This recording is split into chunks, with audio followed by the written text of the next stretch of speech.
எனது ஒரு வீட்டுல சின்ன பொண்ணு இறந்து போயிருந்தா அந்த சின்ன பொண்ணு அந்த வீட்டுக்கு தெய்வமா வருமா? இது உண்மையா? வாங்க இத பத்தின ரகசியங்களை தெரிஞ்சுக்கலாம். ஆமாங்க, இது உண்மைதான். பூவாடக்காரின்னு யாரையாவது கேள்விப்பட்டிருக்கீங்களா? ஒரு கதை சொல்றேன் sir. Hello guys, welcome to the real story. ஒரு சில வீட்டுல திருமணம் ஆகாத சின்ன பொண்ணுங்க சிறு வயசுல இறந்து போயிருப்பாங்க. ஏதோ ஒரு வகையில அம்மா போட்டோ இல்ல அக்னி நீர் சம்பந்தப்பட்டோ இல்ல உடல் நலம் பாதிச்சு இறந்து போயிருப்பாங்க. பொதுவாவே குழந்தையும் தெய்வமும் ஒண்ணுன்னு சொல்லுவாங்க. ஏன்னா சிறு வயசுல இருந்தே குழந்தைகள் கள்ளம் கபடம் இல்லாம தெய்வத்திற்கு நிகரான மனநிலையோட இருந்து வாழ்ந்து வந்திருப்பார்கள். அப்படிப்பட்ட குழந்தைகள் தான் ஏதோ ஒரு வகையில் இறந்திருப்பார்கள். இந்த மாதிரி சிறு வயதிலே இறந்த குழந்தைகளை தான் பூவாடக்காரின்னு அழைக்கிறாங்க. இந்த மாதிரி கன்னி பொண்ணா இருந்து சிறு வயதிலே இறந்த குழந்தைகளை வீட்டுல வச்சே தெய்வம் மாதிரி வழிபட்டு வராங்க. ஆனா இந்த மாதிரி வழிபடக்கூடாது. ஏன்னா சின்ன குழந்தைகள் இறக்கும்போது அந்த சின்ன பொண்ணானது வெளி உலகம் தெரியாம, அதாவது வெளி உலகத்தை பத்தி எந்த ஒரு விஷயமும் பார்க்காம அனுபவிக்காம ஒரு 8-10 வயசுக்குள்ளே இறந்து போறாங்கன்னா அவங்க தான் பூவாடக்காரின்னு ஒரு பெண் தெய்வமா வடிவம் எடுப்பாங்களாம்.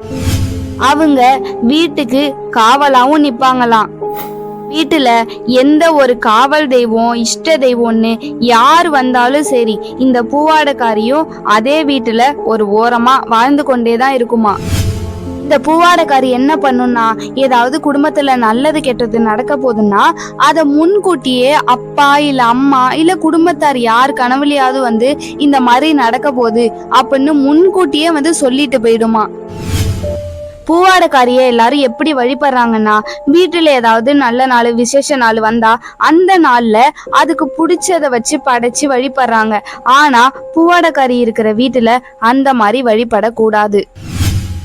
வேற எப்படி வழிபடணும்னா, வீட்டுக்கு பின்புறத்துல ஏதாவது ஒரு மாமரமோ இல்ல வேப்ப மரமோ இருந்தா அந்த இடத்துல அந்த இறந்த பெண்ணோட பேரை சொல்லி அதுக்கு வெள்ளி செவ்வாய் தேதியில ஒரு விளக்கோ சூடமோ கொளுத்தி அதுகிட்ட வேண்டிக்கிட்டு வழிபட்டு வந்தீங்கன்னா அந்த பூவாடக்காரி உங்களுக்கு நல்லதே செய்யும். நல்ல முறையில உங்களுக்கு வழிகாட்டி உங்க குடும்பத்துக்கு வர எல்லா பிரச்சனையில இருந்தும் உங்களை காப்பாத்தி ஒரு நல்ல வழியில உங்களை அழைச்சிட்டு போவோம். அதே சமயம் அதை நீங்க வழிபடாம விட்டுட்டீங்கன்னா அது உங்க வீட்டுல நல்ல காரியம் நடக்கிறதுக்கு ஒரு தடங்களா இருக்குமா. எந்த ஒரு நல்ல காரியம் ஆரம்பிச்சாலும் அது எல்லாத்தையும் வந்து கெடுத்துடுமா. ஏன்னா நான் ஒருத்தங்க இருக்கேன், என்னை நீங்க ஏன் கண்டுக்க மாட்டாங்கிறீங்க, எனக்கு பிடிச்சது எதுவும் தர மாட்டாங்கிறீங்க அப்படின்னு சொல்லிட்டு அந்த வீட்டுக்குள்ளேயே தனியா ஒரு மூலையில யாருக்கும் தெரியாத மாதிரி அது ஒரு ஆத்மாவாவே இருந்துகிட்டு இருக்குமா. இந்த மாதிரி உங்க குடும்பத்துல சிறு வயதிலே பொண்ணு இறந்து போயிருந்தா அவங்க தான் பூவாடக்காரி. அவங்களுக்கு நீங்க மரியாதை கொடுத்து அவங்கள வணங்கிட்டு வாங்க, கண்டிப்பா உங்க குடும்பத்துக்கு நல்லதே நடக்கும். அதே மாதிரி உங்க வாழ்க்கையிலயும் பூவாடக்காரிய பத்தி ஏதாவது அனுபவம் இருந்தா அதை கண்டிப்பா என் கூட ஷேர் பண்ணுங்க. அப்படியே மறக்காம நம்ம ரியல் ஸ்டோரி சேனலையும் சப்ஸ்கிரைப் பண்ணிட்டு அந்த பெல் பட்டனையும் தட்டி விட்டுருங்க. அப்பதான் நான் போற வீடியோ உங்களுக்கு உடனுக்குடனே வரும்.